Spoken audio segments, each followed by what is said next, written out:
What is going on, everybody? Welcome back to the channel. After Sound here, bringing you Splinterlands content every single day. We also stream right here in this channel every Tuesday, Thursday, and Sunday morning, so come by and say hello.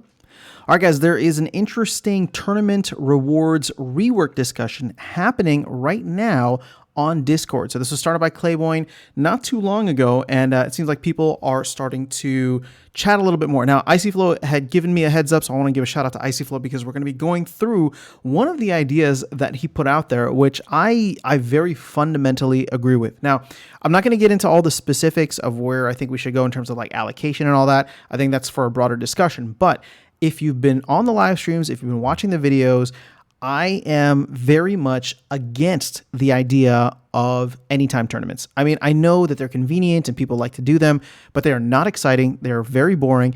And with Rebellion coming out and having this two-step process, you will not even be able to take advantage of that with the new set, which is supposed to be the hot, exciting thing.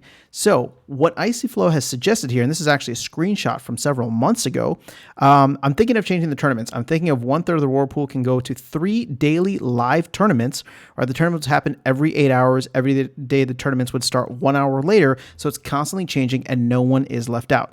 The 1/3 of the pool will go to the end of season tournaments where you need to be top 200. Okay, so we don't need to cover the rest of that. I just like the idea of having these tournaments go out 3 times a day and you can have it cycling through. Now, there's some other comments later from IcyFlow to follow up on this. I don't know where they are now, but it's essentially just like, oh, it can be random. Like one's going to be like Dice and Beta. Another day it's going to be Chaos and Promo. It's going to be Modern only or Vintage only or Wild. But we should be having more live tournaments, and I think this is something that the DAO absolutely needs to do. Now, if you know me, I've been wanting and saying that once tournaments go live, once Rebellion goes live, I'm going to be hosting a bunch of tournaments here. But guess what? I mean, all the DEC that I'm paying out is just coming out of my pocket, or thankfully to all of the supporters on the stream here, people who are members of the stream, it's all coming from that, right? I'm just recycling a lot of that and giving it back out into the community. But the real money comes from the DAO. The DAO's sitting on this stuff and giving out millions of dollars in tournament funds over the past couple of years. Now, I don't know, it's come down quite a bit. I forgot what it is. I think it's like 3.75 million SPS or something like that per month. Obviously it's been reduced significantly since that point, but there's a lot of SPS that's being paid out in tournaments, and I really feel like that should be given out and essentially enabling more live tournaments. So I'm not going to get into what the allocation should be. Obviously, I think that we should be pulling away from alpha only, and maybe even I guess there's no beta only, but anything that's alpha only, I think should start to include beta and or untamed, right? Over time, instead of it being alpha only, we should start to add in other sets. So granted, maybe alpha and beta are kind of in the same niche. So at this point, you don't go from alpha only to beta or to alpha and beta, but you would include anything that would essentially be considered like vintage, right? Until Rebellion is not the newest set, until whatever set comes after Rebellion, hopefully in about 18 months or so.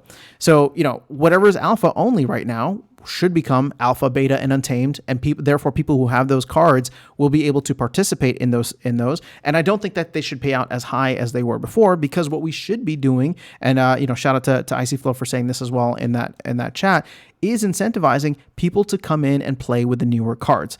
I know, a lot of people want to be able to hold value in their older cards, but that is what land is for. And whether or not you agree with land, whether or not you're happy with how land is going, that is where it is supposed to be. You're supposed to put your alpha, beta cards, even untamed, right, which gets a 2x multiplier on land. So I would personally love to see this. Obviously it's a lot of maintenance, but hopefully it can be automated with some kind of bot that's creating tournaments. We've seen that happen before. Good bots, right? Good bots for tournaments. So if we can have something like this that is creating 3 live tournaments a day, I would be happy to like jump in and stream it whenever I can. I'm sure many others would too, and it would just be a fun kind of environment to be able to look and see, ooh, what are the tournaments today? What can I make? What can I not? And then, hopefully there'll always be people who are willing to stream it and just talk about it. So that's kind of where my head is at on this. IcyFlow, thanks for the heads up on what's being discussed here. I don't know if I covered everything, but at least this core topic from a couple months ago, which seems to have resurfaced in this recent discussion, is definitely of interest for me. So that is all I have for you guys in this video. I will catch you all in the next one and see you around the game. Definitely let me know your thoughts. I'll catch you all later. Take care.